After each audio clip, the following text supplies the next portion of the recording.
Good morning, brothers and sisters. This morning I'm going to jump back into Isaiah. I'm going to read Isaiah chapter 7 this morning. I'm going to read it out of the New King James Version. I'm going to go ahead and get started. Isaiah chapter 7. Now it came to pass in the days of Ahaz the son of Jotham, the son of Uzziah, king of Judah, that Rezin the king of Syria and Pekah the son of Remaliah, king of Israel, went up to Jerusalem to make war against it, but could not prevail against it. And it was told to the house of David, saying, Syria's forces are deployed in Ephraim. So his heart and the heart of his people were moved, as the trees of the woods are moved with the wind. Then the Lord said to Isaiah, Go out now to meet Ahaz, you and Shear-Jashub, your son, at the end of the aqueduct from the upper road, on the highway to the fuller's field.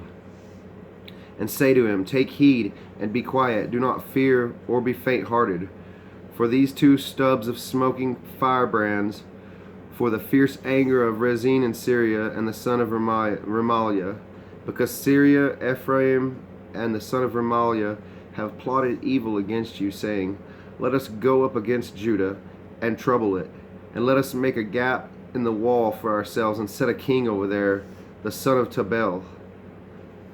Thus says the Lord God, It shall not stand, nor shall it come to pass, for the head of Syria is Damascus, and the head of Damascus is Rezin. Within 65 years Ephraim will be broken, so that it will not be a people. The head of Ephraim is Samaria, and the head of Samaria is Remaliah's son. If you will not believe, surely you shall not be established. Moreover, the Lord spoke again to Ahaz, saying, Ask a sign for yourself from the Lord your God. Ask it either in the depth or in the height above.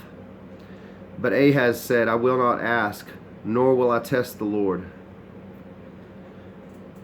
Brothers and sisters, if God tells you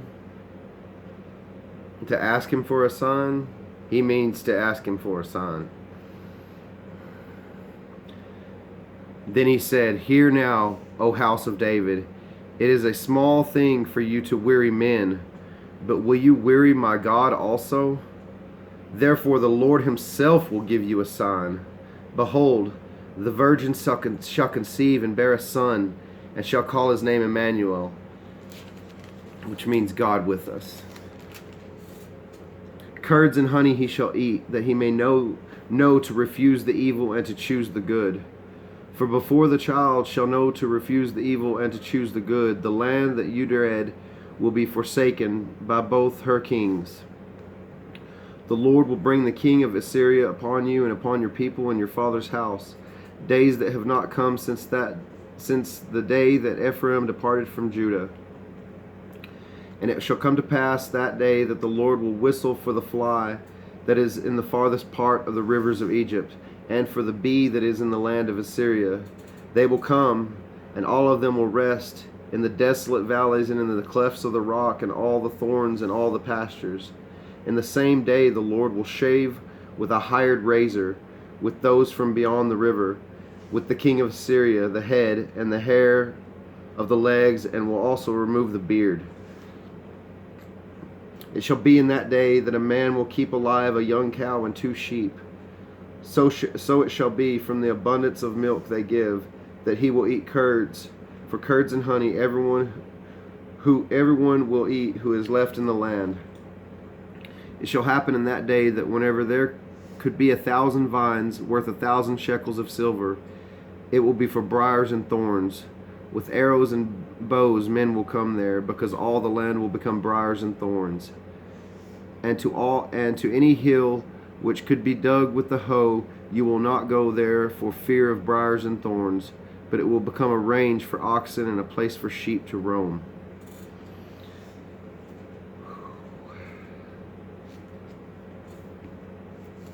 Brothers and sisters, this king decided he didn't want to ask for a sign. So God made him desolate and gave his own sign. It's utterly amazing, isn't it, brothers and sisters? Let's read some of these notes in the bottom. It says a sign, a miracle in the sky or in the earth to assure King Ahaz that God will fulfill his promise. Test the Lord. That was a hypocritical answer when Ahaz didn't want to trust the Lord. The sign wouldn't be tempting God if God was offering the sign.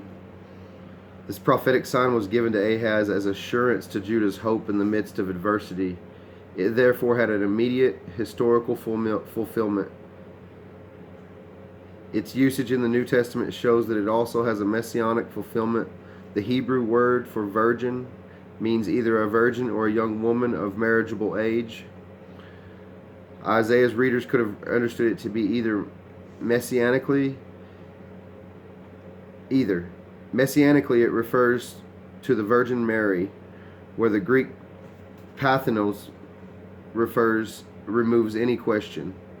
The optional form of the Hebrew word was essential for the prophecy to serve the dual situation, relating both to the Messiah's birth and in the future, and to a more immediate birth in the kingly line. A son to Isaiah's readers would have been an unidentified heir from Ahaz's house, perhaps his son Hezekiah. Messianically, it was fulfilled in Jesus Christ. Emmanuel, God with us, was the title given to assure God's participation in bringing about deliverance from the Syrian and Israelite coalition. Messianically, it became a key name marking Christ's incarnation. I'm going to go over here also and read about verse 20, when he's talking about, "And the same day the Lord will shave with a hired razor." It was a dishonor to be shaved in those days. Being shaved was applied to slaves. And curds and honey were a symbolization of foods of being deprived.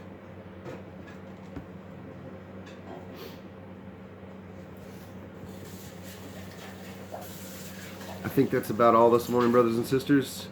Hope you have a blessed, wonderful day. Hope you got something from this reading. And may the Lord richly bless you and keep you.